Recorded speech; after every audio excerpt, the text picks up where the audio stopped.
नमस्कार, मी दीपिकाज रेसिपीमध्ये तुमचे मनापासून स्वागत आहे। आज बनवूयात चिकन बिर्याणी। त्यासाठी इथे मी अर्धा किलो चिकन घेतला आहे। चिकन स्वच्छ धुवून घेतला आहे। आता त्यामध्ये पाव चमचा हळद घातली आहे, 1 चमचा लाल मिरची पावडर, अर्धा चमचा धना पावडर, अर्धा चमचा जिरा पावडर, 1 मोठा चमचा बिर्याणी मसाला घातला आहे, चवीनुसार मीठ घालून घेतला आहे, पुदिना व कोथिंबीर घातली आहे, अर्धी वाटी दही घालून घेते। दही खूप आंबट नसावं, दही घालण्याआधी थोडीशी टेस्ट करून पाहावी। आता हे चिकनला व्यवस्थित लावून घेतलं आहे। चिकनवर झाकण ठेवून आता अर्धा तास मॅरिनेशनसाठी ठेवून द्यायचं आहे, अर्धा किंवा पाऊण तास। इथे मी लॉंग ग्रेन बासमती राईस वापरला आहे। जो जुना तांदूळ असतो तो वापरावा शक्यतो।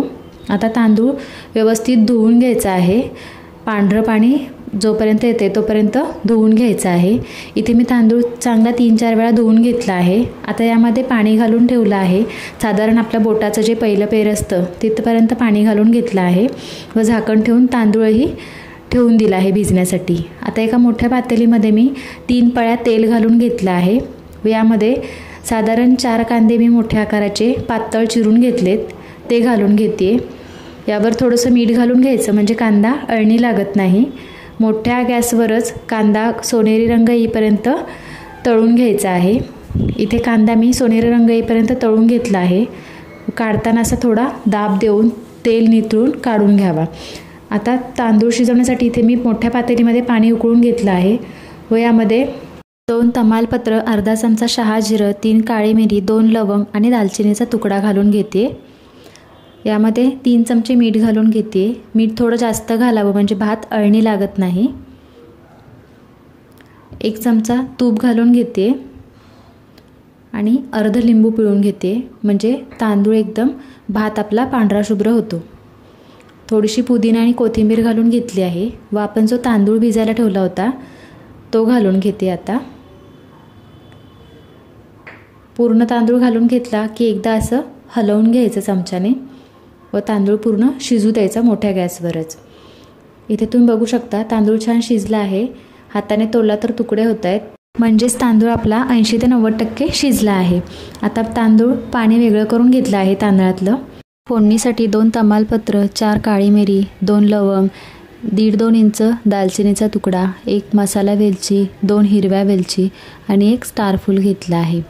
जो कांदा तळून तेल शिल्लक राहिलं आहे त्यामध्येच हे सर्व मसाले घालून घेतले आहेत। मसाले व्यवस्थित परतून झाले की त्यामध्ये आपण मॅरिनेट केलेलं चिकन घालून घ्यायचं आहे। आपण बाकीची तयारी करून घेईपर्यंत चिकनलाही अर्धा-पाऊण तास होऊन गेला होता। आता आपण मॅरिनेट करायला ठेवताना आलं लसूण पेस्ट घातली नव्हती, त्यामुळे आता या स्टेजला मी आलं लसूण पेस्ट घालून घेतली आहे व आता चिकन मसाल्यामध्ये छान 3-4 मिनटं परतून घ्यायचं आहे। चिकन मी 3-4 मिनटं छान परतून घेतलं आहे। आता यामध्ये जो आपण तळून घेतलेला कांदा होता तो अर्धा कांदा चुरून घातला आहे। त्यानंतर थोडा पुदिना व थोडी कोथिंबीर घालून घेतली आहे। थोडंसं पाणी घालून घेतलं आहे मॅरिनेशन केलेल्या भांड्यामध्येच ओतून। आता पुन्हा एकदा व्यवस्थित मिक्स करून घ्यायचं आहे।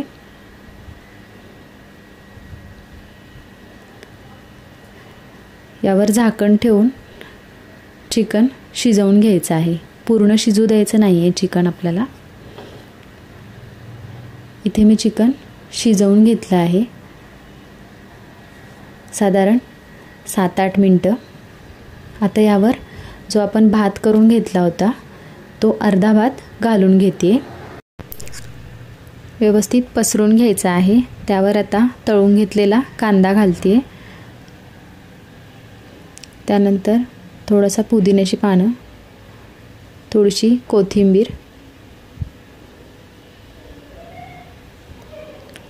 त्यानंतर केसरचं दूध घालून घेते। थोडं केसरच्या काड्या दुधामध्ये घालून ठेवल्या होत्या। त्यानंतर उरलेला जो भात आहे तो पूर्ण भात घालून घेते। उरलेला पूर्ण भात घालून घेतला. आता यावर तळलेला कांदा घालून घेते.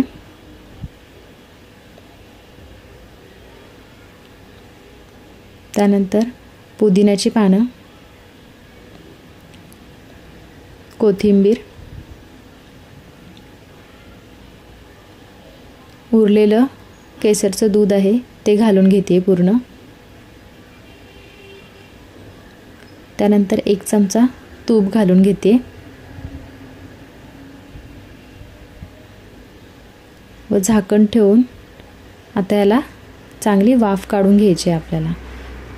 झाकण ठेवून आता यावर एखादी जड वस्तू ठेवावी म्हणजे बिर्याणीला दम चांगला लागतो.